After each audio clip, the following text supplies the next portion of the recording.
দেখো বন্ধুরা, একটা নতুন সদস্যকে আমার ছাদ বাগানে নিয়ে এলাম।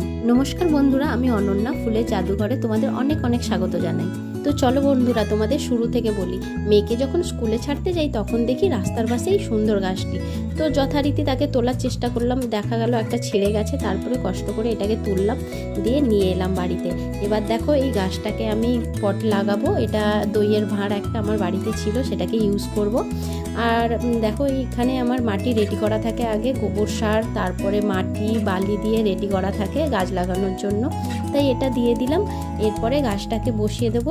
এই সুন্দর কচু পাতার গাছটা আমি আগেও অনেকবার দেখেছি, তবে একটা সাদা লাল ছিটছিট ধরনের হয় না, ওটা খুব ভালো লাগে দেখতে। আর এটা অনেক দিন পর দেখতে পেলাম, এটাকে তুললাম। ওই জন্য দেখো কি সুন্দর লাগছে না দেখতে গাছটা।